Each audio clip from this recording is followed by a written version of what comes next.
नमस्कार, आप सभी का स्वागत है भारत 24 पर। मैं हूं आपके साथ पूर्णिमा मिश्रा। वक्त है दहाड़ का। हर साल चुनाव, चंद महीनों के फासले में चुनाव। पिछले साल चुनाव, इस साल चुनाव, तो अगले साल भी चुनाव। हर महीने चुनाव। हमारे देश में चुनाव का शोर कभी थमता नहीं। नेता हो, जनता हो, या फिर हो चुनाव आयोग, सुरक्षा बल हो, सरकारी कर्मचारी हो, या फिर हो सरकारी टीचर, हर किसी को चुनाव में कहीं ना कहीं किसी ना किसी बहाने बिजी रहना ही पड़ता है। बार बार आचार संहिता लागू होने से सरकारी कामों में रुकावट खड़ी होती है। बार बार चुनाव से पैसों की बर्बादी होती है, सो अलग है। ऐसे में मोदी सरकार वन नेशन वन इलेक्शन को लेकर तेजी से कदम बढ़ा रही है। केंद्रीय कैबिनेट ने कोविंद कमेटी की सिफारिशें पहले ही स्वीकार कर ली थी, लेकिन आज इसके विधेयक को भी मंजूरी मिल गई है और अगले हफ्ते यानी कि इसी शीतकालीन सत्र में one nation one election bill को पार्लियामेंट में इंट्रोड्यूस करवाया जा सकता है। बहुत मुमकिन है कि इस पर लंबी बहस और चर्चा हो, जेपीसी तक की बात हो रही है। मुमकिन है कि यह बिल जेपीसी को भी, ज्वाइंट पार्लियामेंट्री कमेटी को भी भेजा जाए। लेकिन इतना तो साफ है कि सरकार वन नेशन वन इलेक्शन को लेकर कहीं ना कहीं गंभीर नजर आ रही है और इस राह में आने वाली हर एक अड़चन का मुकाबला करने के लिए भी तैयार है। इधर कांग्रेस, आम आदमी पार्टी, तृणमूल कांग्रेस समेत कई विपक्षी पार्टियों ने इसका विरोध करना शुरू कर दिया है। विपक्ष का आरोप है कि सरकार नहीं चाहती कि जनता से जुड़े मुद्दों पर संसद में चर्चा हो और इसीलिए डिस्ट्रैक्ट करने के लिए इस बिल को लाने की तैयारी है। लेकिन सवाल यह उठता है कि अगर देश में एक साथ सभी चुनाव होंगे तो क्या इससे जनता का समय और पैसा नहीं बचेगा? अगर चुनाव एक साथ कराए गए तो क्या सरकार की जन कल्याण से जुड़े हुए काम करने में ज्यादा वक्त नहीं मिलेगा? अगर वन नेशन वन इलेक्शन लागू हुआ तो क्या पॉलिटिकल करप्शन पर लगाम नहीं लगेगी? इस कॉन्सेप्ट के विरोध में भी कई सवाल हैं। मसलन, अगर एक बार ही सारी सरकारें चुन ली गई और नेताओं को बाकी चुनाव हारने का डर ही नहीं रहा तो वो और सुस्त हो जाएंगे। हार का डर खत्म होगा और नेता सिर्फ एक बार ही जनता के दरवाजे पर मत्था टेकने के लिए जाएंगे। तमाम सवालों के साथ वन नेशन वन इलेक्शन पर बहस तेज हो चुकी है। दहाड़ में आज इसी के अलग अलग पहलू को समझने की कोशिश करेंगे, लेकिन उससे पहले सियासत में हो रहे जुबानी हमले, काउंटर अटैक्स किस तरीके से हैं, जरा एक बार वो सुनवाएंगे आपको। ये आना चाहिए। जैसे आप उड़ीसा में देखिए, एक साथ चुनाव हुए और आपको बार बार चुनाव में जाना नहीं है, लेकिन हमारा प्रदेश में वन नेशन वन इलेक्शन नहीं है। अभी हमने लोकसभा चुनाव किए, दोबारा अभी विधानसभा चुनाव करना पड़ता है। और जो साल भी आप लोकसभा या विधानसभा चुनाव करते हैं, लगभग पूरा साल में कुछ डेवलपमेंट का काम नहीं होते हैं। तो इसीलिए प्रधानमंत्री जी चाहते हैं वन नेशन वन इलेक्शन हो। हम लोग इसको पूरा समर्थन करता हूँ। ये एक बहुत बड़ा मुद्दा है जो पूरे देश के चुनावों से जुड़ा हुआ मुद्दा है। जब सदन में आएगा, बहस होगी, और बहस सिर्फ एक दूसरे को आरोप लगाने के लिए नहीं होती है। उसमें बहुत सारी बातें निकलेंगी कि क्या सही है, क्या गलत है। वन नेशन वन इलेक्शन होता तो उसमें खामियां क्या हैं, उसमें खूबियां क्या है। तो वो जब सदन के भीतर आएगा, चर्चा का एक पार्ट बनेगा, तब हम लोग अपने विचार रखेंगे। अभी तो वो खुद मुँह मियाँ मिठू हैं। हम बिल आने का इंतज़ार करेंगे कि किस तरीके से वन नेशन वन इलेक्शन लागू होगा, क्या उसका खर्चा होगा, कितने ईवीएम्स और लगाने पड़ेंगे, कैसे सिक्योरिटी व्यवस्था होगी, किस तरीके से वीवीपैट मशीन्स जो कम हैं उसको लाने का काम होगा। तो ये सब देखने वाली चीज़ें होंगी। कॉन्स्टिट्यूशनली भी इसको मैंडेट करना, हर स्टेट असेंबली में उसको रेटिफाई करना होगा। तो ये एक लंबी प्रक्रिया है और जिस तरीके से बिल आएगा उसके अनुसार फिर मैं आपको और इसके बारे में बता सकती हूँ। जहाँ तक वन नेशन वन इलेक्शन का सवाल है, इसमें मुझे ये नहीं समझ में आता कि अगर 5 साल के लिए एक निर्वाचित सरकार है और वो सरकार बीच में अल्पमत में आ गई तो आप क्या करेंगे? क्या आप एक चुनी हुई सरकार का दोबारा मिड टर्म इलेक्शन नहीं होगा? क्या अगर मान लीजिए आपने एक बार पूरे देश का एक साथ चुनाव करा दिया, तो आज महाराष्ट्र है, अभी तो वहाँ सरकार बनी है, झारखंड है, अभी वहाँ सरकार बनी है, जम्मू कश्मीर हरियाणा है, अभी वहाँ सरकार बनी है, पंजाब का कार्यकाल बाकी है, उत्तर प्रदेश का कार्यकाल बाकी है। आप कैसे चुनाव करा देंगे पूरे देश का एक साथ? फिर एक नया एंगल था कि इसमें बेरोजगारी की अब बात ना हो, अब अगले सेशन में जो है महंगाई की बात ना हो, बजट की कमियां होंगी या बजट की जो खामियां होंगी उन पे बातें ना हो, बल्कि बात हो वन नेशन वन इलेक्शन पे। ये सब बातें साइड। और व्यक्ति विशेष, जिस व्यक्ति विशेष के ऊपर आज इतना हंगामा हुआ है, उनके नाम पे, जिनको बहुत लोग धन पशु भी कह रहे हैं, ऐसे लोगों पे जो नाम आज हंगामा हुआ है, उसको आप दरकिनार करना चाहते हैं। आइए सबसे पहले सवालों पर नजर, अलग अलग पर्सपेक्टिव को फिर मेहमानों के साथ समझने की कोशिश करेंगे। पहला सवाल आज यही है कि वन नेशन वन इलेक्शन पर संसद में क्या सहमति बन पाएगी? वन नेशन वन इलेक्शन के पास होने में क्या क्या अड़चन या चुनौतियां हैं? एक देश एक चुनाव अगर लागू हुआ तो जनता को इससे फायदा क्या होगा? क्या वन नेशन वन इलेक्शन से करप्शन पर अंकुश लग पाएगा? और भारत जैसे देश में एक देश एक चुनाव आखिर कितना व्यवहारिक, कितना प्रैक्टिकल नजर आता है? डॉक्टर गुरु प्रकाश, प्रवक्ता बीजेपी के, हमारे साथ इस वक्त मौजूद हैं। डॉक्टर अजय उपाध्याय जी, कांग्रेस के प्रवक्ता, हमारे साथ मौजूद हैं। तारिक खान साहब है, प्रवक्ता समाजवादी पार्टी के। रामकृपाल सिंह सर है, वरिष्ठ पत्रकार के तौर पर मौजूद है। रमनीश वत्स जी, राजनीतिक विश्लेषक के तौर पर स्टूडियो में मौजूद हैं। और चुनाव विश्लेषक के तौर पर शशि शंकर जी इस वक्त हमारे साथ स्टूडियो में मौजूद हैं। आप सभी मेहमानों का बहुत बहुत स्वागत करती हूं और सबसे पहले शुरुआत करना चाहूंगी गुरु प्रकाश पासवान जी से ही, क्योंकि गुरु प्रकाश पासवान जी, विपक्ष ये कह रहा है कि हम ये तो समझ सकते हैं कि चलिए इससे समय बचेगा, और उनके सारे ऑब्जेक्शंस अब ये भी आपने बाइट में सुन लिए होंगे, लेकिन उनके बहुत सारे इसको लेकर क्वेश्चंस हैं कि आखिर किस तरीके से प्रणाली आगे बढ़ेगी, क्या होगा, क्या बीजेपी सत्ता इसको अपने पक्ष के हिसाब से देख रही है, ये समझ रही है कि चुनावों में उसको फायदा मिल पाएगा। लेकिन कहीं ना कहीं एक बड़ी चुनौती उस कंसेंसस को लेकर है जो सभी दलों के अंदर बननी चाहिए। सरकार किस तरीके से इसको लेकर आगे बढ़ रही है और सरकार क्यों चाहती है कि वन नेशन वन इलेक्शन लागू हो और उसको शीतकालीन सत्र में ही पास करवाना चाहती है विधेयक को? सर नहीं पूर्णिमा जी, देखिए आपने अपने प्रारंभिक उद्बोधन में एक बड़ा ही सरल परिचय दे दिया है और सरल समस्या से भी आपने दर्शकों का परिचय कराया है। आप वरिष्ठ पत्रकार है, आपको ख्याल होगा 2014 से पहले एक शब्द उपयोग में आता था, वो शब्द था policy paralysis.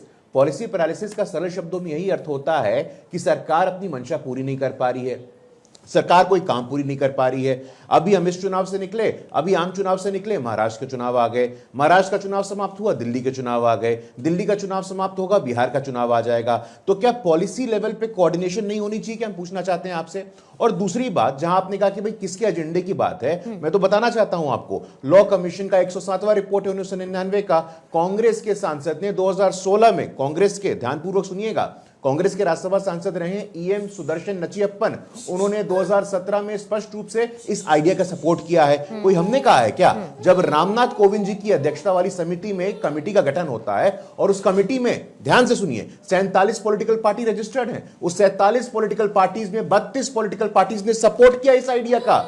Out of 47, 32 political parties ने सपोर्ट किया है, नंबर 1। नंबर 2, पब्लिक के लिए ओपन किया गया था, आम पब्लिक आए, अपनी राय वहां पे रजिस्टर करे। 22,000 लोगों ने राय रजिस्टर किए पूर्णिमा जी, और 22,000 लोगों में से 80% लोगों ने, ध्यानपूर्वक 80% लोगों ने कहा है कि वन नेशन वन इलेक्शन, एक राष्ट्र एक चुनाव, simultaneous election is the need of the hour. ये समय की मांग है, ऐसा हमने कोई थोड़ी पहली बार कहा है, इंटरनेशनल एक्सपीरियंसेस ऐसे हैं। इसीलिए चुनावों में ब्लैक मनी समाप्त हो, नीति में एकरूपता आए, लोगों को सहूलियत हो। मैं जैसे शिक्षक हूं, अब मैं शिक्षक हूं, मैं यहां, मेरा काम है यूनिवर्सिटी में पढ़ाना, मुझे कभी पंचायत के चुनाव में लगा दिया जाता है, कभी विधानसभा चुनाव में लगा दिया जाता है, कभी लोकसभा चुनाव में लगा दिया जाता है, तो मैं अपने विश्वविद्यालय में कितना काम कर पाऊंगा? और मेरी तरह ऐसे लाखों करोड़ों लोग हैं पूर्णिमा जी, लाखों करोड़ों ऐसे शिक्षक हैं, विश्वविद्यालय के प्रोफेसर हैं, प्राइमरी स्कूल के टीचर हैं, जिनकी ड्यूटी लग जाती है चुनाव में। चुनाव आयोग कैसे कराता है? हम ही लोगों से करवाता है। कोई पोलिंग एजेंट है, कोई काउंटिंग एजेंट है, कोई कमांडिंग ऑफिसर है, कोई मॉनिटरिंग ऑफिसर है, कोई बूथ एजेंट है, कोई बूथ ऑफिसर है। तो हम लोगों में हम लोग कोई सहूलियत नहीं होनी चाहिए क्या? आम जनता के लिए, लोकतंत्र के लिए, संविधान के लिए, नीतियों की एकरूपता के लिए, समन्वय के लिए एक राष्ट्र एक चुनाव, साइमल्टेनियस इलेक्शन समय की मांग है। इस पे किसी प्रकार की कोई, मुझे हर लगता एक है, चुनाव अगर कोई में, भ्रम हर एक पैदा कर रहा चुनाव है, में पूरी उसको की एक पूरी कमेटी का रिपोर्ट सरकारी पढ़ने की मशीनरी आवश्यकता है। हॉल्ट पर ना आ जाए। जो जनता से किए गए वायदे हैं या उनसे जुड़ी हुई परियोजनाएं हैं, आचार संहिता लागू होने के चलते उसमें कोई बाधा पैदा ना हो, ये भी एक पर्सपेक्टिव है कि इसको आप चाहते हैं, सरकार चाहती है कि इसको लागू किया जाए। डॉक्टर अजय उपाध्याय, मेरा सीधा सवाल, क्या विपक्ष पूरी तरीके से वन नेशन वन इलेक्शन के खिलाफ है, या विपक्ष ये चाहता है कि इस पर चर्चा करें, हमें किसी बात पर ऑब्जेक्शन है तो हम उसको लेकर सामने रखें और फिर उसके बाद एक कंसेंसस पर पहुंचे? क्योंकि sir, one nation one election हमारे देश में कोई नई प्रक्रिया नहीं होगी सर। 1951 से 52, 57, 62, 67 ये वो एक समय रहा जब हमने वन नेशन वन इलेक्शन का दौर देखा है। डॉक्टर अजय उपाध्याय। अच्छा कहा आपने पूर्णिमा जी, और सच बात है कि शुरुआती दौर में भारत की जो चुनावी प्रक्रिया था उसमें वन नेशन वन इलेक्शन की बात 67 तक रही। 67 के बाद जिन परिस्थितियों में ये धीरे धीरे कहीं ना कहीं चुनाव में भी एक तरह से मैं मानता हूं कि ये विकेंद्रीकरण हुआ और राज्यों की जो सरकारें थी और जिस तरह संवैधानिक प्रक्रिया है फेडरलिज्म का, उसमें राज्य को उनके अधिकार प्रदत्त हैं। राज्य के विधानसभा के लिए भी कहीं ना कहीं संविधान में ही प्रावधान है कि कितने दिन तक उसको हल्ट रखा जा सकता है, कितने दिन बाद उसमें चुनाव कराना अनिवार्यता थी। तो 67 के बाद ऐसे कई विधानसभाओं के साथ धीरे धीरे चीज़ें बदली और कई जगह विधानसभा के उपचुनाव हुए, जिसके कारण आज जो परिस्थिति है अलग राज्यों के अलग अलग समय पे चुनाव हो रहे हैं। अब बात आती है कि क्या चुनाव वन नेशन वन इलेक्शन का होना चाहिए। ये विशद विवेचना और विशद परिचर्चा का संवाद वाद विवाद का एक प्रश्न है। जनता के मन में भी है कि ये किस तरह से होगा। सरकार के बैठे हुए लोग जो भी अभी रिपोर्ट 1800 पेज का लाया है कोविंद साहब ने, आम जनता उस 1800 पेज में कितना जानती है। मुझे लगता है यहाँ कई वरिष्ठ पत्रकार हमारे साथ बैठे हुए हैं, उस 1800 पेज के रिपोर्ट को शायद वो भी नहीं देख पाए होंगे।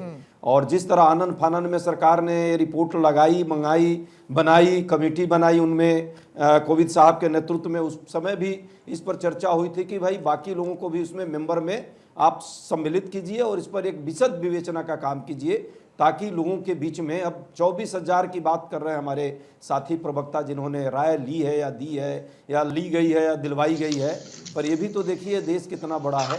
140 करोड़ लोगों में यदि 24,000 का माना इनकी ही डेटा को मैं मानता हूं तो कितना प्रतिशत होता है। सच्चाई ये है कि पार्लियामेंट है, पार्लियामेंट में ईमानदारी से इस पर चर्चा हो, कंसल्टेशन कमेटी है, संसदीय समिति है, उसमें इस बिल को एक बार रखा जाए और जो आवश्यक सुधार वाद विवाद प्रतिवाद के बाद आए। यदि सरकार हठधर्मिता नहीं रखती है तो इसको करे, लेकिन सरकार की हठधर्मिता दिख रही है। पहले से ही सरकार ने मन बना लिया है, इसलिए उन्होंने जो है आनन फानन में इसको पार्लियामेंट में पेश किया और पार्लियामेंट में जब संवाद ही नहीं चल पा रहा है, जिन मुद्दों पर पार्लियामेंट में हम लोग चाहते हैं कि एक संवाद की प्रक्रिया चलाए, सत्ता पक्ष खुद नहीं चाह रहा है कि अडानी के मुद्दे पर संवाद हो पाए, चूंकि उसको बचाना चाहती है, तो मुझे नहीं लगता है कि इस मुद्दे पर कितना वो संवाद करा पाएगी। दो बातें आपने बहुत अच्छी कही, बस 2-3 बात जल्दी से मैं 2 वर्ड। अच्छा बोलिए सर, बोलिए।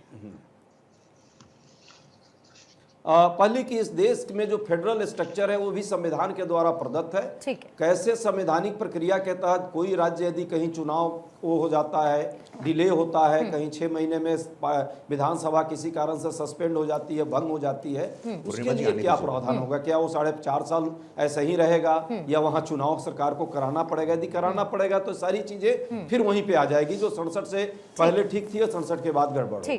तो चीजों को आपको समग्रता में देखना है, इसको हठधर्मिता नहीं, और इसमें मुझे लगता है कि ये पॉजिटिव अप्रोच के साथ भी चलना चाहिए। गुरु प्रकाश पासवान जी, आपने सुना डॉक्टर अजय उपाध्याय क्या कह रहे हैं। मैं चाहूंगी कुछ सेकंड्स में अगर आप काउंटर इसका रख पाए, फिर उसके बाद मैं समाजवादी पार्टी के पास जाऊंगी, तारिक खान साहब के पास।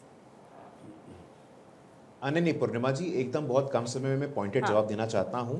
हमारे वरिष्ठ साथी हैं, वरिष्ठ प्रवक्ता अजय जी ने कुछ प्रश्न उठाए हैं कि आपने 22,000 24,000 लोगों से कंसल्ट किया। अजय जी, 47 पॉलिटिकल पार्टी हैं और हम मानते हैं कि पॉलिटिकल पार्टी ही इस देशवासियों की आकांक्षाओं का प्रतिनिधित्व करती हैं, तो 47 पॉलिटिकल पार्टी से भी कंसल्टेशन हुआ, उसमें 32 पॉलिटिकल पार्टीज में, उसमें बहुत सारे आपके साथी भी हैं, तो 32 पॉलिटिकल पार्टीज ने कहा है कि हम इस आइडिया के साथ है। Point number 1। पॉइंट नंबर 2, आपने फेडरल स्ट्रक्चर की बात की। फेडरल स्ट्रक्चर के संदर्भ में ये समझने की आवश्यकता है कि जानबूझ करके भय पैदा किया जा रहा है। ओडिशा में चुनाव होता है लोकसभा के साथ, आंध्र प्रदेश में चुनाव होता है, आंध्र प्रदेश में पूर्णिमा चुनाव हुआ, केंद्र में बीजेपी की सरकार बनी, आंध्र प्रदेश में गैर बीजेपी की सरकार बनी। बताइए मैं गलत बोल रहा हूं तो? पॉइंट नंबर 3, आपने कहा कि भाई 1959 तक होता था। अच्छा कि आपने याद दिलाया। और 1959 में पहली बार ये प्रक्रिया और लय कब टूटी थी? जब एक कम्युनिस्ट सरकार का बर्खास्त कर दिया गया था। एक लोकतांत्रिक तरीके से चुनी हुई सरकार जो कि कम्युनिस्ट पार्टी की बनी थी, उस सरकार को बर्खास्त किया गया था, उसके बाद ही लय टूटा था। तो मुझे लगता है निश्चित रूप से एक पॉजिटिव संवाद होना चाहिए, बिल्कुल, और जरूरी है। और उसके बगैर सर आप इसमें आगे भी नहीं बढ़ पाएंगे। अगर सभी राजनीतिक पार्टियों, खासतौर से राज्य सरकारों की सहमति के बगैर आप इसमें कैसे आगे बढ़ पाएंगे? ये तो इसकी एक टेक्निकलिटी का हिस्सा है ही। लेकिन तारिक खान साहब, फिर ये क्यों कहा जा रहा है कि वन नेशन वन इलेक्शन के साथ ये सरकार चाहती है कि जो स्थानीय पार्टियां हैं, क्षेत्रीय पार्टियां, वो खत्म हो जाए, सिर्फ 1-2 पार्टियां बचे और वही पूरे देश पर राज करे, बदल बदल कर आपस में, लेकिन क्षेत्रीय पार्टियां खत्म हो जाए और वन नेशन वन इलेक्शन से जो रीजनल पार्टीज हैं उनको किसको बड़ा नुकसान होगा? तारिक खान साहब। अगर रीजनल पार्टियों का नुकसान होगा, मान लेते हैं आपकी बात को, तो भाई इनके साथ भी तो रीजनल पार्टियां हैं, उनको भी नुकसान होगा, और अगर ये होता है तो हमको भी नुकसान होगा। जब नोटबंदी की तो मोदी साहब ने कहा कि आतंकवाद कम हो जाएगा ये करने से, और ब्लैक मनी को हम पकड़ लेंगे। आरबीआई ने कहा लगभग सारा पैसा वापस आ गया। और आतंकवाद की क्या स्थिति है, जरा कश्मीर की तरफ नजर घुमा के देख लीजिएगा, मुझे बताने की जरूरत नहीं है क्योंकि चर्चा उस बात पे नहीं है। तो आपकी बातों पे कितना विश्वास किया जाए, ये तो यहीं से साबित हो जाता है। अब मैं कहता हूं, लॉ कमीशन ने 2018 में क्या कहा, लॉ कमीशन ने 2018 में कहा इसी बात पर, वन नेशन वन इलेक्शन पे, कि 5 आर्टिकल्स को बदलना पड़ेगा कॉन्स्टिट्यूशन के। कौन कौन से हैं? 73, 85, 83, आर्टिकल 172, आर्टिकल 174 और आर्टिकल 356। ये सारे आर्टिकल्स ये बताते हैं कि कॉन्स्टिट्यूशन में या संविधान के अंदर के हिसाब से जो असेंबलियां हैं उनका टेन्योर क्या होगा, उनको कैसे हम हटा सकते हैं, या प्रेसिडेंट रूल कैसे लगा सकते हैं। अब प्रॉब्लम 1000 है, लेकिन मैं कह रहा हूं चलिए आप लेके आना चाहते हैं ना, आप अपना मसौदा बताइए ना, कैसे कराएंगे, कैसे कराएंगे। आपने कहा कि 30,000 करोड़ रुपए हम बचा लेंगे।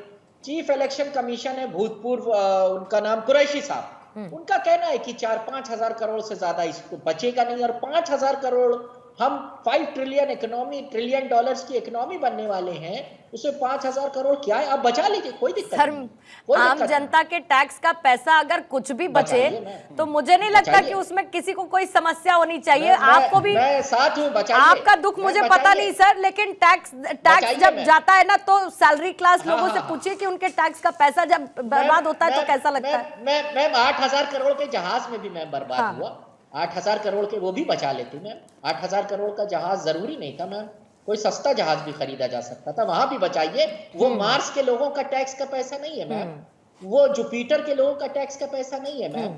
जब मोदी जी और लाल कृष्ण आडवाणी और सुषमा स्वराज जी लोकसभा नहीं चलने देती थी, तब भी मैम वो टैक्स पेयर का पैसा था। 9 करोड़ आज लगता है, और तब भी 4-5 करोड़ लगता था मैम। तब आप नहीं चलने देते थे, और ये कहते थे 5 सेकंड और, मतलब वहां बर्बाद हो रहा है, वहां हो रहा है, वहां हो गया तो यहाँ पर भी हो जाए, कोई दिक्कत नहीं।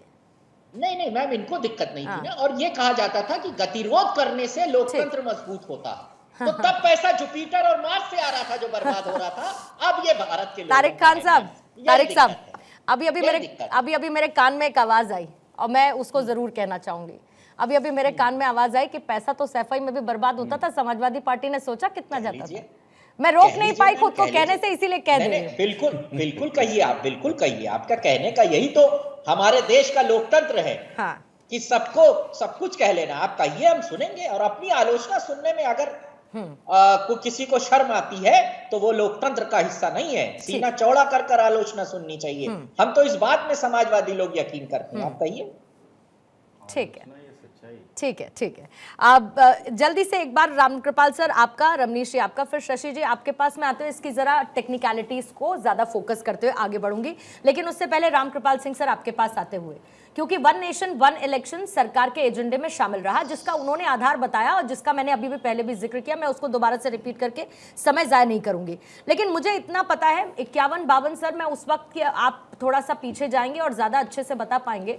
और उस वक्त आप याद करिए सर, जब वन नेशन वन इलेक्शन हुआ और बैलेट पेपर सर, उस वक्त शायद मैं गलत नहीं हूं सर, करेक्ट करिएगा अगर उस दौरान होता था, 6 महीने का सर वक्त लगा था बैलेट पेपर से चुनावी नतीजे आने में। 51 में चुनाव हुए, 52 में आए, बैलेट पेपर का समय हुआ करता था, आबादी बहुत कम हुआ करती थी। यही वो विपक्ष है जो बार बार कहता हम बैलेट पेपर में वापस लौटे। दूसरी तरफ हम वन नेशन वन इलेक्शन के साथ एक प्रोग्रेसिव पहल के साथ सरकार आगे बढ़ना चाहती है कि समय बचे पैसा बचे। 1983 इलेक्शन कमीशन ने मांग को दोहराया, 2002 में राष्ट्रीय आयोग की तरफ से इस मांग को दोहराया गया, 1999, 2015, 2018, 2017, उससे पहले नीति आयोग ने इस बात का जिक्र किया। बार बार वन नेशन वन इलेक्शन पर फोकस किया जाता रहा और उसकी जरूरतों को बाकायदा एक आर्टिकल्स, बुक्स, सब कुछ आए कि आखिर ये जरूरी क्यों है।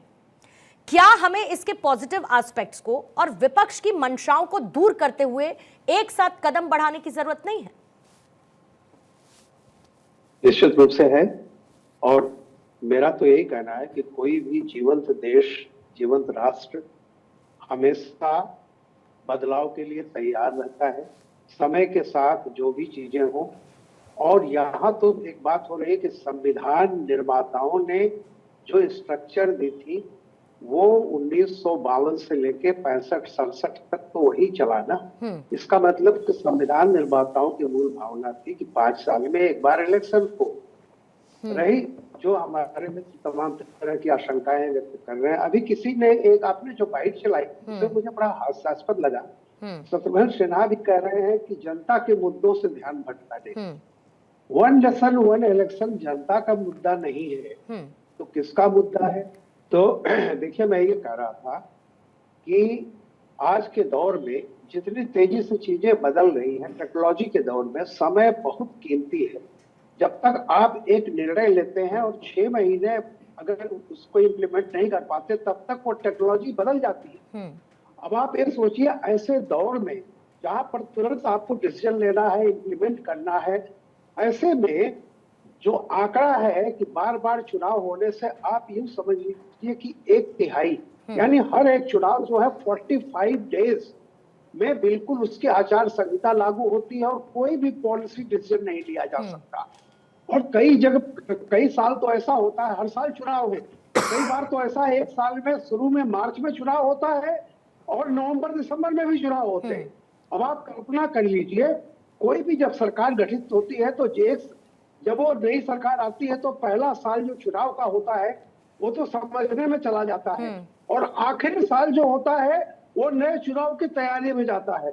टोटल सरकार को 3 साल मिलते हैं काम करने के लिए।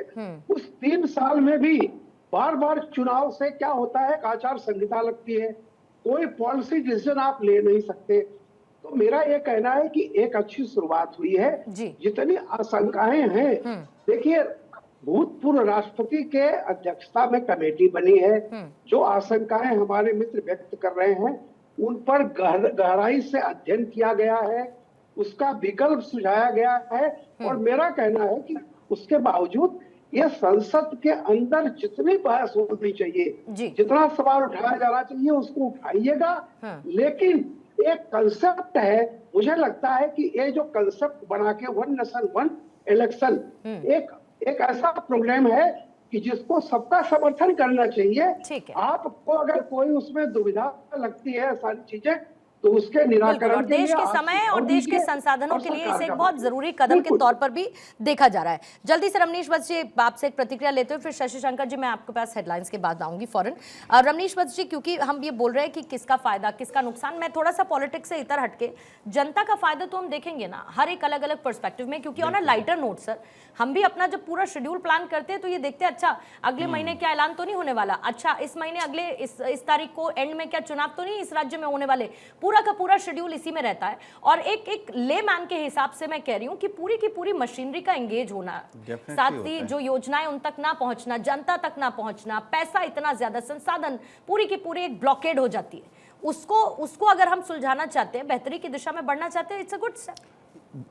इसके लिए ही तो देखिए वन नेशन वन इलेक्शन इसी के लिए तो कदम उठाया जा रहा है। लेकिन बात है कि विपक्ष को साथ देने के बजाय कोलाहल नहीं मचाना चाहिए। फिर बात है कि सबसे पहला मैं प्रश्न का जवाब देना चाहता हूं कि अभी सपा प्रवक्ता ने एक बात उठाई कि संविधान में बदलाव। तो संविधान में तो देखिए कि आज देश को देखिए स्थिति सुधारने की बात की जाए या कुछ और ही मंशा था, लेकिन ये बात तो सच है ना कि कॉन्स्टिट्यूशन में किस तरह से बदलाव लेके आए। जवाहरलाल नेहरू के समय में देखा जाए तो 16 बार कॉन्स्टिट्यूशन में बदलाव लेकर आए, संविधान संशोधन हुआ।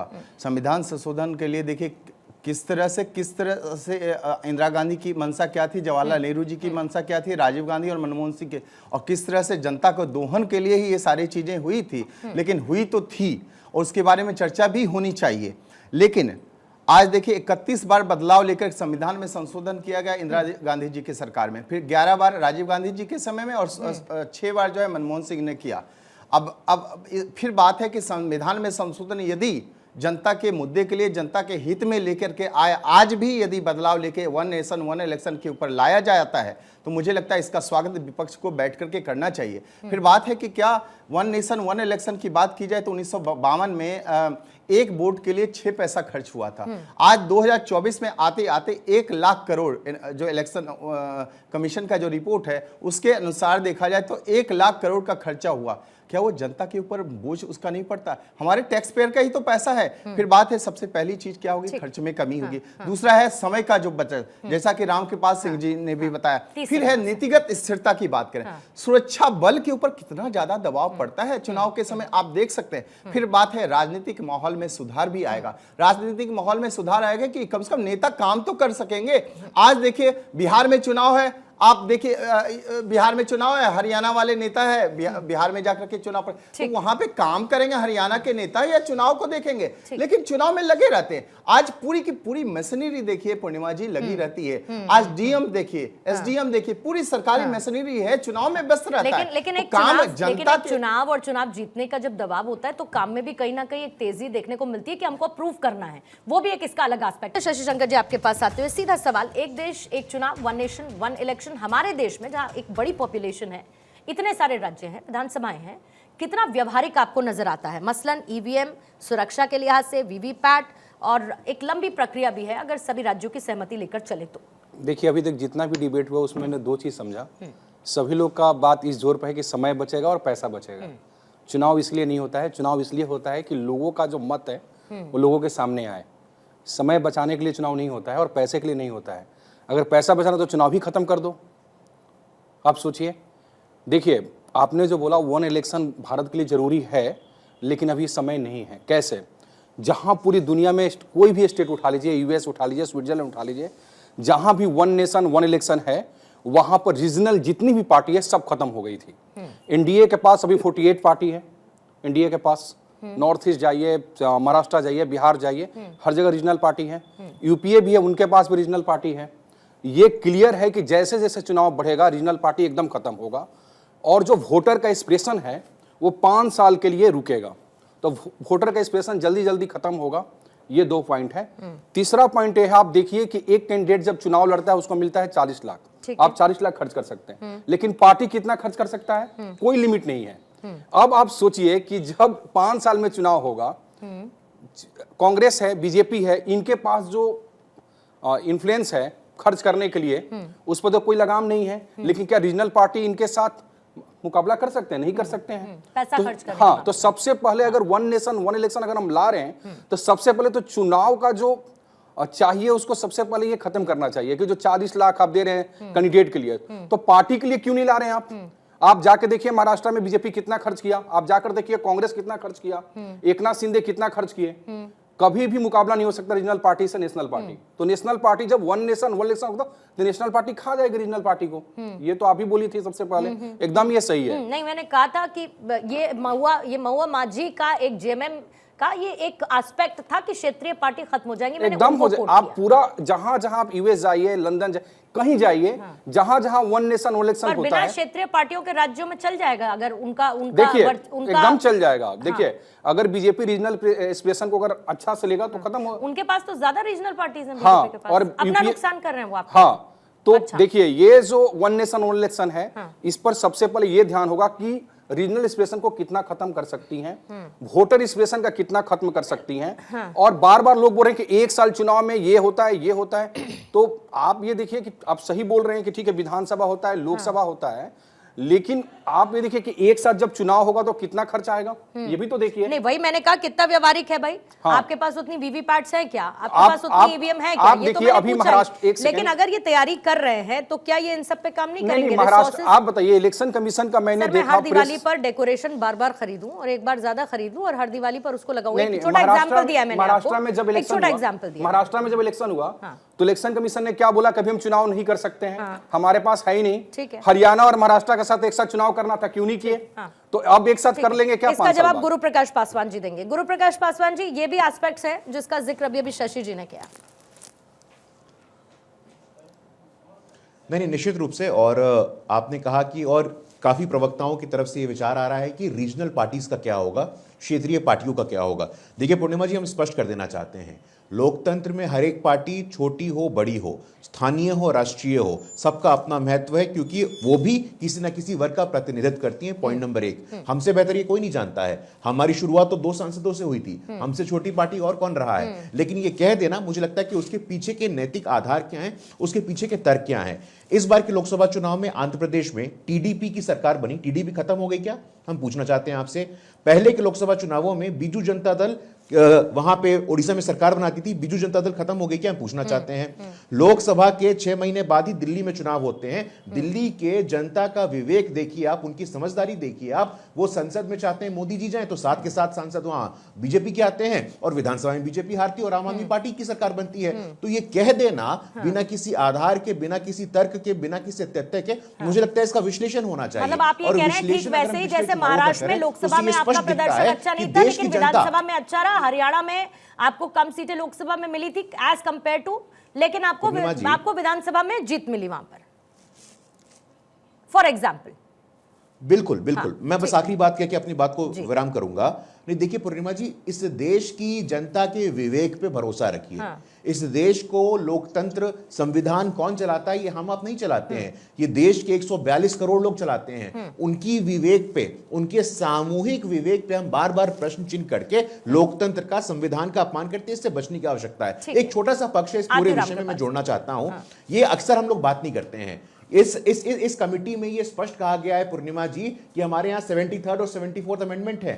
पंचायत में और लोकल बॉडी में चुनाव होना चाहिए। मैं बिहार से आता हूं, लालू जी के शासनकाल में 30 साल तक चुनाव नहीं हुआ था। कोविंद कमेटी में स्पष्ट रूप से कहा गया है कि 100 दिनों के अंतर्गत विदिन 100 डेज पंचायत और अर्बन लोकल बॉडीज की भी चुनाव होंगे, ताकि हमारी जो त्रिस्तरीय व्यवस्था है, हमारा केंद्र, हमारा प्रांत और हमारे पंचायत, तीनों सशक्त हो, इसकी चिंता की गई है इसमें। अब जरा 30-30 सेकंड का टाइमर रखेंगे, मैं अंतिम के, क्योंकि 3 मिनट में हूं और मेरे पास 6 मेहमान हैं। जल्दी से रामकृपाल सर, पहले आपका टेक ले लेती हूं, अजय जी, फिर तारिक जी आपके पास 30-30 सेकंड के लिए आऊंगी। 30 सेकंड का टाइमर रखेंगे रामकृपाल सर के पास। नहीं, जो शशि शंकर जी ने जो कहा था, तो मैं केवल एक बात कहना चाहता हूँ कि संविधान, क्षेत्रीय पार्टियां जनता के विश्वास से आती हैं। देखिए 67 में जब कांग्रेस का पूरे देश पर राज्य था, जब अच्छी तरह से नहीं गवर्न कर पाई, तो उसी में से लोग निकल करके क्षेत्रीय दल बनाए। तो मेरा ये कहना है कि क्षेत्रीय दल होना चाहिए, नहीं होना चाहिए, ये वोटर पर डिपेंड करेगा, न कि प्रधानमंत्री मोदी क्षेत्रीय दलों की रक्षा करेंगे या राहुल गांधी क्षेत्रीय दलों की रक्षा करेंगे। क्षेत्रीय दल राष्ट्रीय दल का विकल्प होते हैं, और जब वो जरूरत पड़ती है तब वो उसमें से निकलते हैं। ठीक है सर। तो कृपया ये मत सोचें कि क्षेत्रीय, ये आने से क्षेत्रीय दल खत्म हो जाएंगे। क्षेत्रीय दल उभरेंगे, निकलेंगे, आएंगे। ठीक है, पॉइंट जैसे काशीराम आए, अजय जी को रखेंगे, ममता बनर्जी सब आई। ठीक है अजय जी, 30 सेकंड सर।